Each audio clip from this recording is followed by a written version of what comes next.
Good evening, everybody. Black folks news today. A lot of it depressing. So let's just get right into it. All right, here we have four shot dead, one critically injured in separate shootings scattered across town. Five separate shootings. A guy by the name of Aaron Byers was taken into custody on Sunday on suspicion of 4 counts of first-degree murder and 1 count of attempted first-degree murder. A motive for the shootings was not immediately clear. This is from the Yahoo News. In a NBC News Arizona, it states that Byers told detectives that he shot these 4 different people over disputes basically in his head.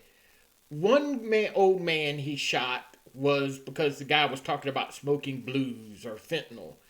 Another woman who he shot but did not kill, he just didn't like the fact that the way she looked at him. Jesus Christ.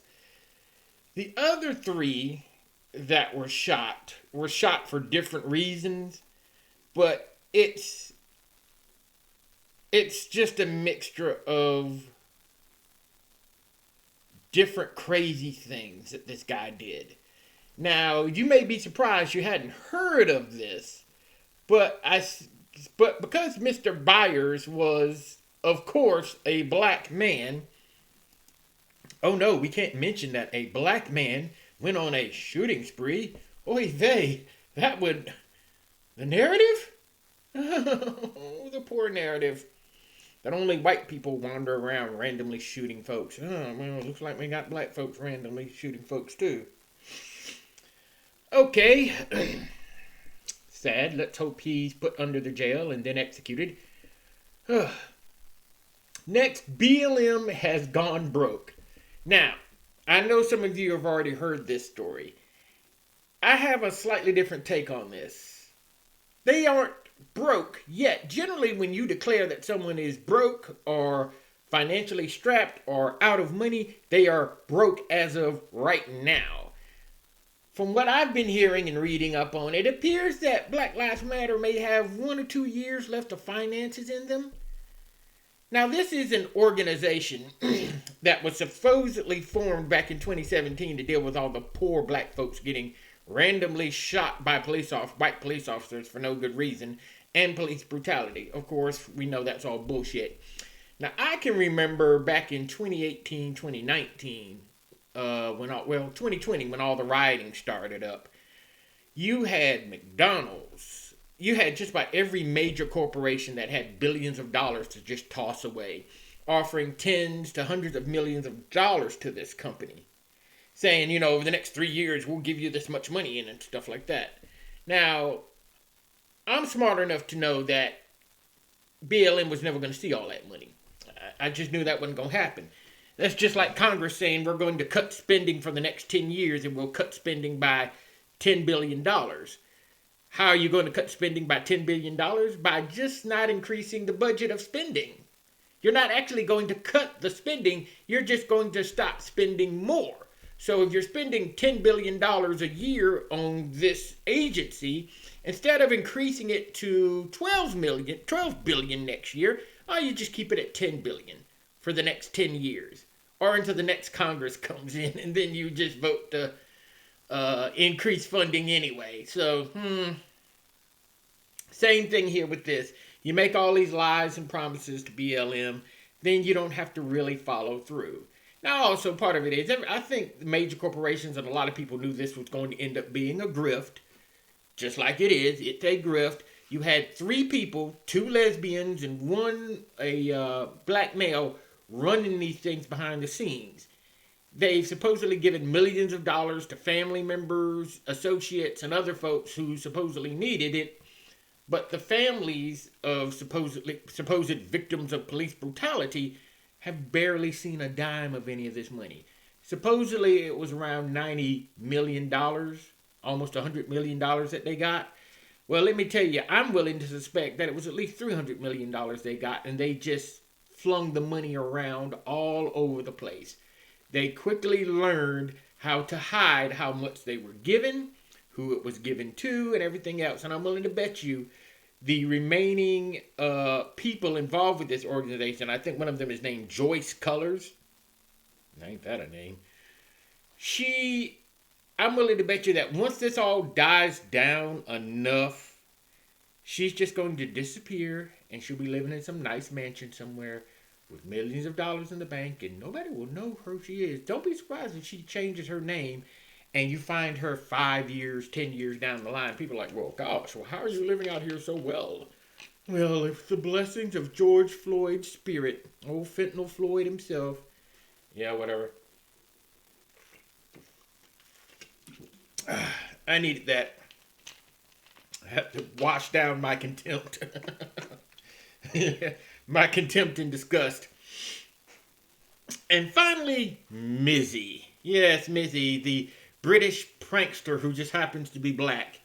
This little sack of shit, who I have nothing but contempt and disgust for, is the culmination of all the problems that black communities have. In that you have a very small group of these people behaving badly, and when they get caught, they expect the community to defend them.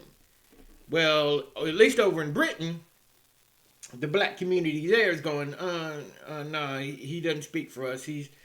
This is fatherless child behavior. Damn. It just slapped this shit. You're like, look, nah, you're a little bastard. We don't want anything to do with you. And Mizzy is a little shithead. He really is. This guy has gone around and pulled some of the most cruel, crude pranks on people. Snatching an old woman's dog.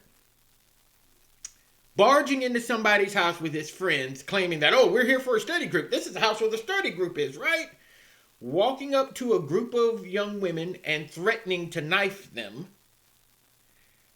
Jumping over the head of a 60-plus-year-old man and knocking him into the street.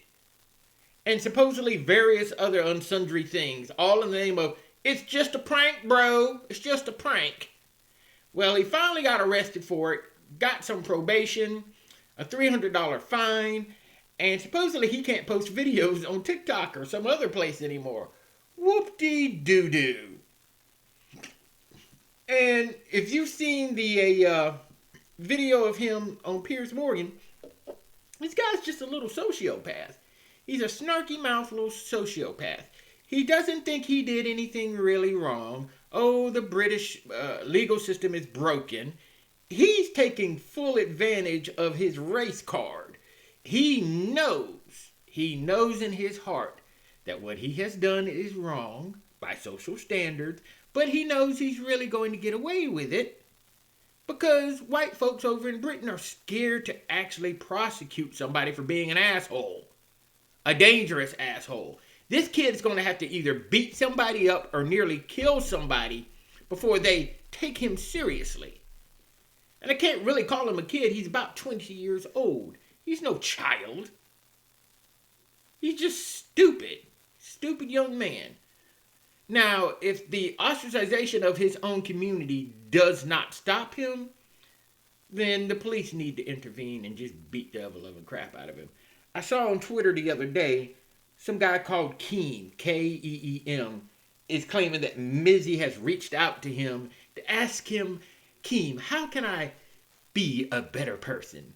Well, that's just bullshit. Keem, if Keem doesn't realize that this boy is just full of shit, I don't know even know who Keem is. I'm thinking maybe it's Keemstar. I don't know. But either way, this boy has showed no remorse so far. I mean, he even goes on Piers Morgan's show and practically brags about what he did. So why do you think this boy all of a sudden, what, he just woke up one morning and suddenly grew a conscience? I don't know, maybe the black community he lived in was like, we're just walking away from you. We're shunning you. Maybe that's what happened. I hope that's what happened. He started getting shunned big time and he was like, oh man, people hate my guts. What did I do wrong? Oh, well, I'll ask some rando on the internet. Hey, rando on the internet, what did I do wrong? How can I be a better person? It's like he went on Reddit and asked in the Am I the Asshole channel subreddit, hey guys, I pulled all of these dangerous mean-spirited pranks on people. Now everybody hates my guts. Am I the asshole here? Yes, Mizzy, you're the fucking little bastard of an asshole. Okay? You're an asshole. Just live with the fact. Because all of us have to live with you, unfortunately, until you pull another prank and they decide to throw your ass in jail, which sounds great to me. Throw your ass in jail. Whee! Beyond that, that's about it for Black News. I wish I could be more hopeful about my own race, but there are days when I read all of these stories and I'm just like, I have no hope left. I really don't. Maybe I'll just marry a white chick. All right. Well, everybody have a blessed night. Take care and goodbye.